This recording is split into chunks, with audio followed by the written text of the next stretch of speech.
আল্লাহ রাসূল সাল্লাল্লাহু আলাইহি সাল্লামের শুভ আগমন দিবস সোমবারের দিন ছিল, এটা সুনিশ্চিত, এতে কোনো সন্দেহ নাই। মুসলিম শরীফ, বুখারী শরীফ, মুসনাদে আহমদ ইবনে হাম্বল এবং একাধিক হাদিস শাস্ত্রের মধ্যে হাদিস উল্লেখিত আছে, বর্ণিত আছে যে আল্লাহ রাসূল সাল্লাল্লাহু আলাইহি সাল্লাম ইরশাদ করেন যে আমি সোমবারের দিন শুভ আগমন হয়েছি। তো সোমবারের দিনে কোনো সন্দেহ নেই, রবিউল আউয়াল মাস কিনা এবং 12 তারিখ কিনা এটাই সন্দেহ, এটাই মতভেদ। মনে রাখবেন একটা পরিষ্কার কথা যে কোন দিন আল্লাহ নবী এসেছেন, কোন তারিখে এসেছেন, এটা মেটা রাখে না। আমরা আল্লাহ নবী শুভ আগমন দিবস পালন করি, এটা জায়েজ কিনা এটা বলবো। ये जायज है, बहुत सी दलील है, बहुत से हदीस मौजूद है जो शाहिद है कि हम जो करते हैं, मनाते हैं, बिल्कुल जायज और बेहतर अमल है। এবার আমি কয়েকটি দলিল দিয়ে বোঝাই যে আল্লাহ রাসূল সাল্লাল্লাহু আলাইহি ওয়াসাল্লামের আগমন দিবস এটা 12 রবিউল আউয়াল শরীফে প্রসিদ্ধ। ইমাম ইবনে কাসির শরহ মাওয়াহিবুল লাদুনিয়া উনি বয়ান করেছেন, উল্লেখ করেছেন হুয়াল মাশহুর ইনদাল জুমহুর, অর্থাৎ রবিউল আউয়াল শরীফের 12 তারিখটাই হচ্ছে প্রসিদ্ধ তারিখ, মানে এই তারিখটাই হচ্ছে আল্লাহ নবী সাল্লাল্লাহু আলাইহি সাল্লামের শুভ আগমন দিবস। ইমাম জারকানি শরহ মাওয়াহিবুল লাদুনিয়া উনিও বয়ান করেন যে হুয়াল মাশহুর ইনদাল আকতারি, অর্থাৎ সব বড় বড় আকাবির, মুহাদ্দিসিন, মুআররিখিন, সালফে সালিহিন সবাই বিশ্বস্তভাবে বয়ান করেছেন যে আল্লাহ রাসূল সাল্লাল্লাহু আলাইহি সাল্লামের শুভ আগমন দিবস হলো রবিউল আউয়াল মাসের 12 तारीख।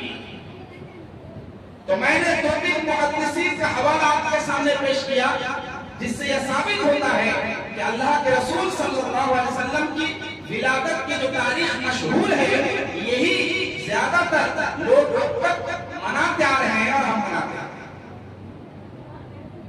তাহলে আল্লাহ রাসূল সাল্লাল্লাহু আলাইহি ওয়াসাল্লামের আগমন দিবস 12 তারিখ এটাই প্রসিদ্ধ। আল্লাহ পাক পবিত্র কোরআন শরীফ পারা নম্বর 11 সূরা ইউনূস আয়াত নম্বর 58 এর মধ্যে বয়ান করেন, কুল বিফাদলিল্লাহি ওয়া বিরহমাতিহি ফাবিযালিকা ফালইফরাহু হুয়া খায়রুম মিম্মা ইয়াজমাউন। আল্লাহ পাক নিজের নবীকে সম্বোধন করে বলেছেন, হে মাহবুব আপনি এলান করে দিন, আপনি বয়ান করে দিন, বিফাদলিল্লাহি ওয়া বিরহমাতিহি, কি এলান করুন না আল্লাহর রহমত, আল্লাহর নিয়ামত, আল্লাহর দয়া, আল্লাহর অনুগ্রহের উপরে মানুষেরা যাতে আনন্দিত হয়। হুয়া খায়রুম মিম্মা ইয়াজমাউন, আর তাদের এই আনন্দিত হওয়াটা তাদের পুঞ্জীভূত করা সম্পদের চাইতে হচ্ছে উত্তম। ये हुक्म कुरान हुक्म इलाही है कि आप ऐलान करें कि अल्लाह की रहमत, अल्लाह के फजल पर अल्लाह के बंदे खुशी मनाएं। এবার আপনি আমি কিভাবে ডিসাইড করব যে আল্লাহ পাকের কোন রহমতটা, আল্লাহ পাকের কোন নিয়ামতটা আমরা স্মরণ করে খুশি মানাবো? আপনি কি পারবেন? অনেক ব্যক্তি হয়তো মনের মধ্যে প্রশ্ন জাগছে যে আল্লাহ পাকের কোন রহমতটাই, কোন নিয়ামতটাই আমরা আনন্দিত হব? আল্লাহ পাকের কোটি কোটি অসংখ্য নিয়ামত, অসংখ্য রহমত আছে। এই যে আপনাকে আল্লাহ, আমাকে আল্লাহ দুনিয়ায় পাঠিয়েছে, এটা আল্লাহর রহমত কিনা? আমি আপনি বেঁচে আছি, এটা আল্লাহর রহমত কিনা? আল্লাহ পাক আমাদেরকে, আপনাদেরকে সবাইকে এই যে দৃষ্টি শক্তি দান করেছেন, চক্ষু দান করেছেন, এটা আল্লাহর নিয়ামত, এটা আল্লাহর রহমত। আল্লাহ পাক আপনাকে আমাকে স্মৃতি শক্তি প্রদান করেছেন, এটা আল্লাহর নিয়ামত, এটা আল্লাহর রহমত। আল্লাহ পাক আমাকে আপনাকে সবাইকে একটি মন দিয়েছেন, হৃদয় দান করেছেন, যে হৃদয়ে আমরা মহব্বত প্রতিষ্ঠিত করি, এটাও আল্লাহর রহমত, এটাও আল্লাহর নিয়ামত। আল্লাহ আপনাকে আমাকে সবাইকে হাত দান করেছেন, যে হাত দ্বারা কর্মক্ষেত্রে আমরা সক্ষম হয়, এটা আল্লাহর নিয়ামত, এটা আল্লাহর রহমত। আল্লাহ আপনাকে পা দান করেছে, আমরা পা দিয়ে চলাফেরা করে বিভিন্ন জায়গায় যাই, এটা আল্লাহর রহমত, এটা আল্লাহ পাকের নিয়ামত। আল্লাহ পাক আপনাকে সবকিছু দান করেছেন, দুনিয়ার যে কোণে কোণে যেদিকে আপনি তাকাবেন সবগুলো হচ্ছে আল্লাহর রহমত, সবগুলো হচ্ছে আল্লাহর নিয়ামত। তাহলে আল্লাহ পাক কোরআনে বলছেন যে আল্লাহর নিয়ামতের উপরে খুশি মানাও, আল্লাহর রহমতের উপরে খুশি মানাও। তাহলে রহমত বলতে কোন রহমতটা? এর उत्तरे पवित्र कुरान हमारे उत्तर देवे कि तुम्हें ढूंढने की जरूरत नहीं है कि अल्लाह की कौन सी नियामत पर, कौन सी रहमत पर हमें खुशी मनाना चाहिए। अल्लाह की कौन सी ऐसी रहमत है जिस रहमत को सामने रखकर हमें खुशी मनाना चाहिए, ये तुम्हें ज्यादा ढूंढने की जरूरत नहीं है, तुम्हारे सामने मौजूद है।